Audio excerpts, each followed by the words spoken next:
우리를 사랑하사 그의 피로 우리 죄에서 우리를 해방하시고 그의 아버지 하나님을 위하여 우리를 나라와 제사장으로 삼으신 그에게 영광과 능력이 세세토록 있기를 원하노라. 아멘. 지난주 우리가 보았던 요한계시록의 말씀은 맨 앞에 있는 인사말 부분이었어요.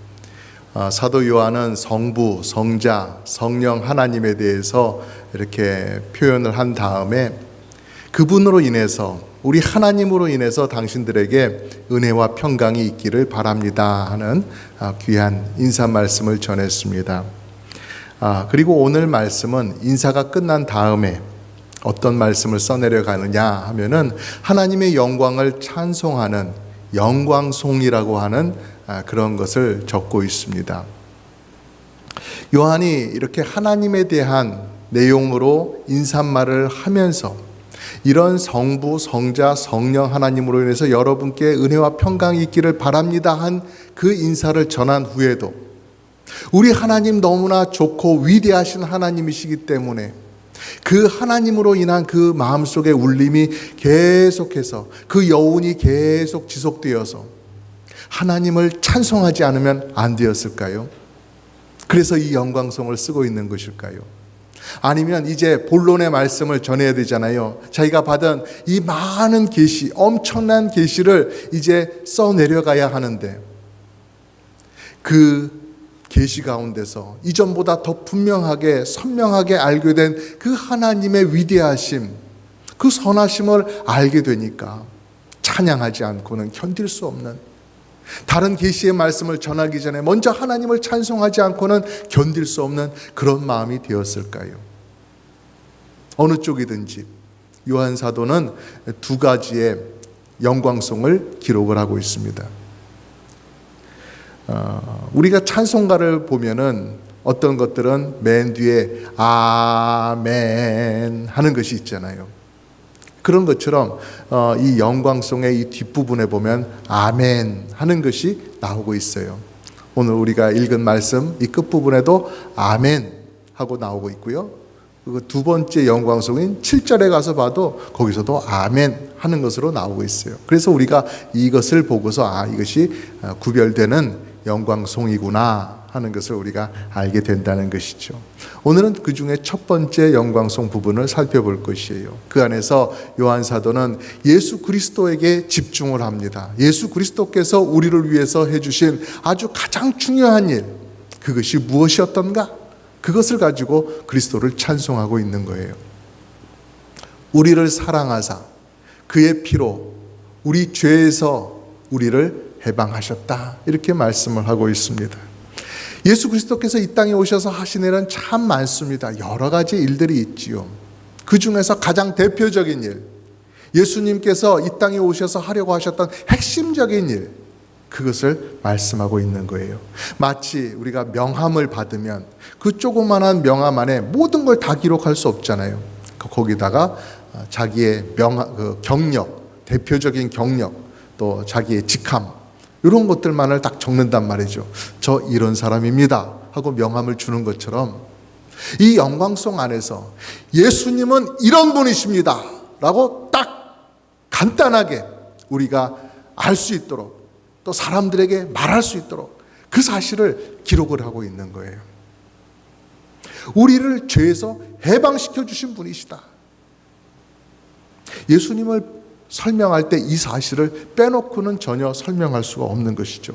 예수님은 이 목적을 이루기 위해서 이 세상에 오셨고 마침내 그 목적을 십자가 위에서 죽으심으로 이루신 분이세요.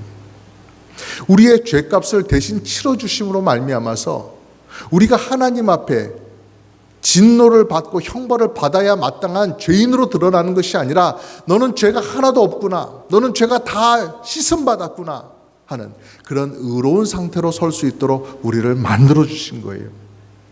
죄 아래 매여 살지 않고 이제는 하나님의 선한 뜻과 의로운 길을 쫓아서 살아갈 수 있는 그런 참된 자유를 주신 것, 바로 이것을 위해서 예수님께서, 하나님의 아들이신 예수님께서 이 세상에 오실 때 사람으로 태어나셔야만 했던 것이었죠.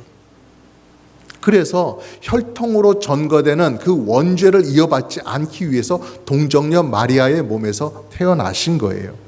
하나님 아버지께서 주신 그 사명, 죄인들의 죄를 대속해 주라는 그 사명, 그것을 이루기 위해서 예수님은 꼭 그렇게 태어나셨어야만 하는 것이죠. 그 목적이 있었던 거예요.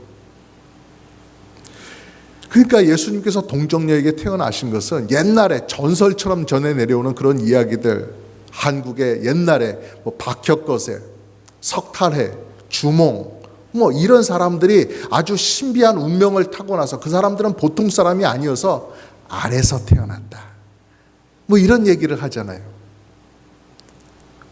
그런 터무니없는 얘기하고는 다른 거예요. 뭔가 예수님은 신비로운 존재다, 그래서 동정녀에게서 태어나셨다, 출생부터가 남다르지 않느냐, 이런 얘기를 하는 것이 아니란 말입니다. 우리의 구원을 위해서, 우리를 죄에서 해방시켜 주시기 위해서, 그 자격과 그 일을 행하시기 위해서 죄가 없는 상태로 태어나신 거예요. 그래서 동정녀의 몸에서 태어나신 것이죠. 그리고 죄인들의 죄를 씻겨주시는 방법도 아무렇게나 하지 않으셨어요. 예수님이 죽는 방법은 여러 가지가 있으셨겠죠. 칼에 참수형을 당하실 수도 있으셨을 것입니다. 아니면 돌에 맞아서 죽으실 수도 있었을 거예요. 근데 그렇게 죽으시지 아니하셨어요. 율법에 나오는 하나님 앞에 제사를 드리는 그러한 모습처럼, 동물이 피를 흘리고 그렇게 죽임을 당하는 그런 모습처럼 예수님께는 잡히셔서 채찍에 맞으시고 또 십자가에 못 박히시고 그리고 창으로 찔리시고 하는 그런 과정 가운데 그 몸에 있던 피를 다 흘리셨어요. 그리고 하나님의 저주라고 그렇게 말하는, 저주의 형벌이다 말하는, 사람이 나무에 달리면 하나님의 저주를 받은 것이다 라고 말하는 대로 그 저주의 형틀인 십자가에 달려서 죽으셨다는 것이죠. 여러분, 이렇게까지 우리를 죄에서 해방시켜 주시려는 그 목적, 그것 하나를 줄기차게 향해서 예수님은 가셨는데 왜 그렇게까지 하신 거예요? 왜 그런 희생을 치르면서 그 길을 가신 거예요? 우리를 사랑하사, 우리를 사랑하시기 때문에 그렇게 하셨다고 말씀은 전하고 있습니다. 하나님의 아들이신 그분께서 인간으로 태어나시고 고난의 삶을 사시다가 피 흘려 죽기까지 하시는 그 모든 일들이 우리 예수 그리스도의 사랑이요 은혜라 하는 그 사실을 말씀하고 있는 것입니다. 여러분, 그러니 이 사실 하나만으로도 우리는 기뻐하고 즐거워하고 감사해야 되는 것 아닙니까? 우리는 사랑받을 만한 존재가 아니었어요. 죄인이었어요. 그저 끔찍한 죄인이었습니다. 처참한 몰골의 죄인이었어요. 어디 예뻐해 줄래야 예뻐해 줄 구석이 전혀 없는 그런 죄인들이었어요. 그런 우리를 대신해서 고통의 자리에, 수치의 자리에 대신 들어가서 죽어주신 예수님을 생각하면 이만한 사랑이 어디 있습니까? 어떻게 이런 놀라운 은혜가 있는 것이겠어요? 우리 5절 말씀에 보면은 우리를 사랑하사 그의 피로 우리 죄에서 우리를 해방하시고, 우리를 이란 단어가 3번에 걸쳐서 나오고 있어요. 그러나 이것이 우리가 무언가를 했다라는 그런 이야기가 아니잖아요. 우리는 아무것도 한 게 없어요. 우리는 죄인이었을 뿐이에요. 우리 죄를 움켜쥐고 그 죄를 가지고 살았을 뿐이에요. 예수님께서 다 하신 것입니다. 예수님께서 우리를 사랑하신 거예요. 예수님의 피로 우리의 죄에서 해방시켜 주신 거예요. 그래서 우리가 구원받은 이유는 예수님의 사랑과 예수님의 은혜, 그 외에는 아무것도 없는 것이죠. 어떤 사람들은 그렇게 말합니다. 예수님께서 이 세상에 오셔서 그렇게 사역을 하신 것, 이 세상에 힘들고 약한 사람들, 그런 사람들이 이 세상 권력에 의해서 억압받고 괴롭게 사는 것, 그런 그 구조, 그런 시스템을 뒤집어 엎어야 된다, 그것을 위해서 예수님께서 오셨다, 그렇게 말하는 사람들도 있습니다. 또 어떤 사람들은 사람들이 너무나 이기적으로 살아가니까, 자기밖에 모르고 살아가니까 잘 가르쳐 주어서 그들을 감화시켜서 그들의 마음을 열고 다른 사람들을 이해하고 사랑하고 품어줄 수 있는 그런 사람으로 만들어주기 위해서 예수님께서 오셨다. 그런 말을 하는 사람들도 있습니다. 문제는 그런 말을 함으로 해서, 그런 주장을 함으로 인해서 죄에서 자유케 해주신 예수님의 그 사역을, 죄에서 자유를 주셨다 하는 그 사실을 덮는다라는 것이죠. 간과하게 만든다는 것이에요. 예수님을 아무리 높여도 그저 큰 선생님 정도, 성인들의 반열에 오를 정도, 그 정도까지 올립니다.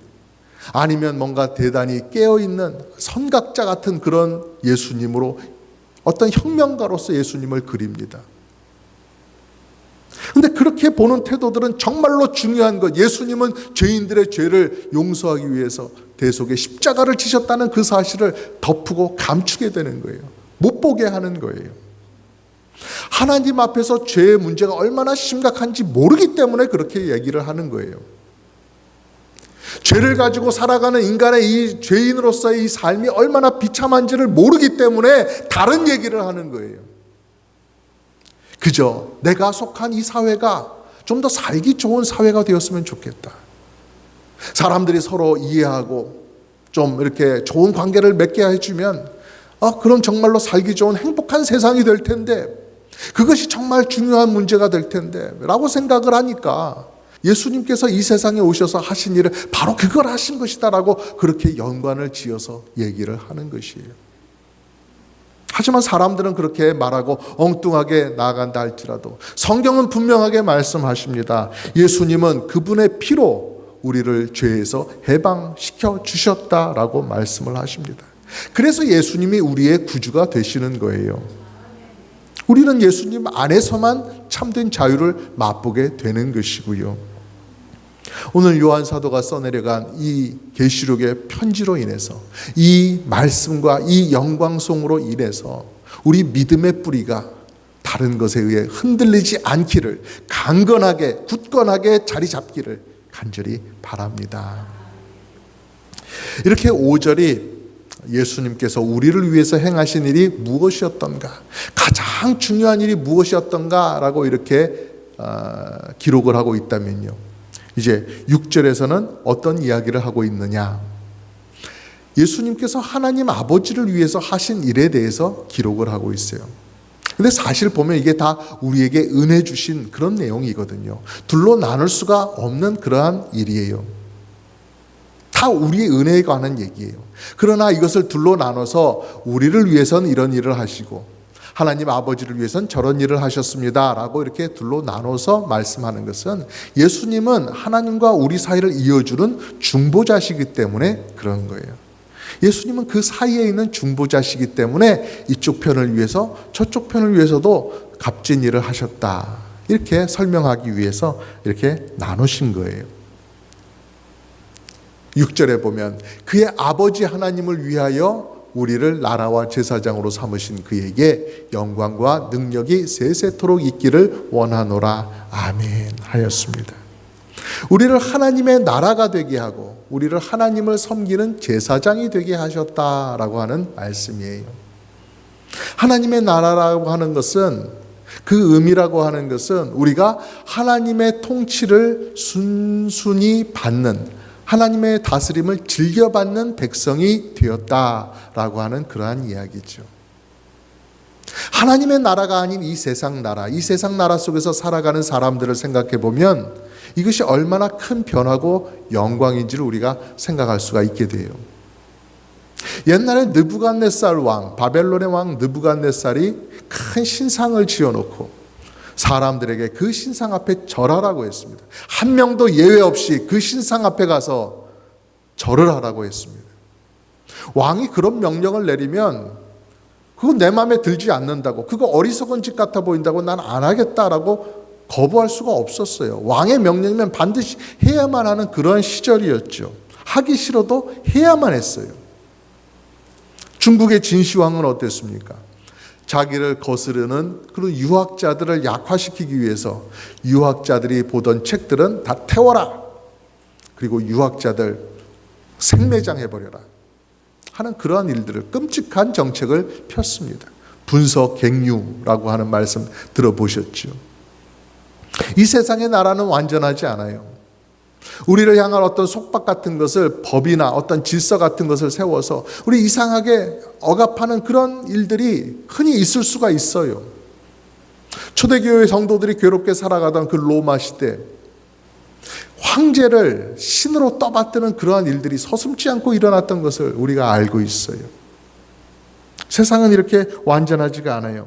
그런 나라에 속해서 살아갈 때, 그런 나라에서 정해주는 법과 질서로 인해서 내 삶이 그렇게 틀지워질 수밖에 없다라는 것이죠. 그런 속에서 그 나라가 원하는 대로, 그 왕과 관리들이 원하는 대로 맞춰서 살아갈 수밖에 없는 그러한 인생, 그러한 세상이에요. 그런데 우리가 더 이상 거기에 매여서 살아가는 것이 아니라 하나님의 나라 백성이 되었다라는 것이에요. 하나님 나라의 백성이 되어서 하나님의 온전하시고 의로우신 다스림을 우리가 받게 되었어요. 그리고 참된 하나님을 하나님으로 섬기며 살아갈 수가 있게 되었어요. 이것이 얼마나 참 자유이며 이것이 얼마나 큰 감사의 이유가 되겠어요. 또 예수님께서 하나님과 우리 사이를 이어주는 대제사장이 되어주신 것처럼 우리에게도 제사장이 되게 해주셨단 말입니다. 하나님을 섬기게 해주신 거예요. 하나님을 위해서 살게 해주셨어요. 하나님을 우리의 기업으로 삼고 살게 해주셨어요. 그뿐만 아니라 이 세상 사람들을 하나님과 연결시켜주는, 그들의 생명을 살리고 그들을 교회로 데리고 와서 천국으로 가게 해주는 그러한 일들을 우리가 하게 해주셨다는 것이죠. 도대체 내가 무엇인데, 내가 무슨 자격을 갖고 있는데, 내가 어떤 사람인데 나에게 이런 귀한 사명을 맡기시냐는 거예요. 정말로 놀라운 은혜지요. 사람들마다 자기가 중요하다고 생각하는 것에 보람을 느끼며 살아갑니다. 내가 이거를 하니까 정말 나는 값어치 있는 인생을 살아가는 것 같다. 그런데 어떤 일을 하는가 보니까 대부분 하는 것들이 자기가 잘 먹고 잘 쓰기 위해서 살아가는 것들 뿐이에요. 그런데 우리는 어떻습니까? 정말로 중요한 것, 죽은 영혼을 살리는 그 일, 그 정말 보람되고 가치 있는 일을 위해서 우리가 부름을 받고 우리가 그렇게 쓰임을 받고 있어요. 얼마나 값진 일입니까? 죄에서 용서를 받고 하나님의 사람이 된 이후에 그냥 저 들판에 있는 소들처럼 여기저기 돌아다니면서 풀이나 맛있게 뜯어 먹으면 그것이 행복이다, 이런 인생을 살게 하지 않으셨어요. 하나님 아버지와의 친밀한 교제 속에서 하나님의 선하심과 거룩하심을 닮아가게 해주셨어요. 세상이 정해준 그 불완전한 질서가 전부가 아니라 하나님의 온전한 다스리심을 받으면서 정말로 참된 행복을 맛보게 해주셨다는 거예요. 하나님과의 그 변화된 관계, 우리에게 주어진 영혼 구원의 사명, 하나님께 영광 돌리기 위해서 살아가는 인생의 목적, 이것이 얼마나 중요한 변화이며 얼마나 감사한 일입니까? 그러니 여러분, 예수님으로 인해서 우리에게 이런 놀라운 변화가 일어났으니, 이런 큰 은혜가 주어졌으니 우리의 인생에 정말로 분명한 목적, 그 목적을 위해서 살아가시기를 간절히 바랍니다. 예수님께서 우리를 죄에서 구원해 주셨다, 우리를 하나님의 나라와 제사장 삼아 주셨다 하는 이 위대한 선언이 하나님을 향한 찬양으로 벅찬 우리의 감격이 되어서 우리 속에서 터져 나왔으면 정말로 좋겠습니다. 잃어버린 에덴 동산 대신에 더 좋은 하나님의 나라를 우리에게 주셨어요. 이 세상에 갖가지 우상들이 판을 치고 거기서 길을 잃고 헤매는 사람들이 많은데 그 가운데서 우리를 구원해 주셔서 참 하나님 여호와 하나님을 섬기는 사람들이 되게 해 주셨다는 거예요. 이것이 진정한 구원입니다. 그렇기 때문에 이것이 말로는 표현이 안 되는 정말로 감사한 일이기 때문에 요한 사도는 예수 그리스도에게 영광과 능력이 세세 무궁토록 있기를 원합니다. 아멘 하고 영광송을 써내려갔던 것이에요. 여러분, 우리에게도 그런 가슴 뛰는 감사가 있기를 원합니다. 그리스도를 올바로 알므로 인해서 내 가슴 속에 자꾸만 쌓여가던 그 두려움, 불만, 이런 것들이 털어져 나가기를 원합니다. 우리의 입을 더럽고 험하게 만들었던 그런 생각들, 우리의 심령을 오염시켰던 그러한 죄들이 싹 떠나가고 예수 그리스도를 향한 감사의 찬양이 우리의 입술과 삶 가운데 가득가득 채워지기를 주님의 이름으로 축복합니다.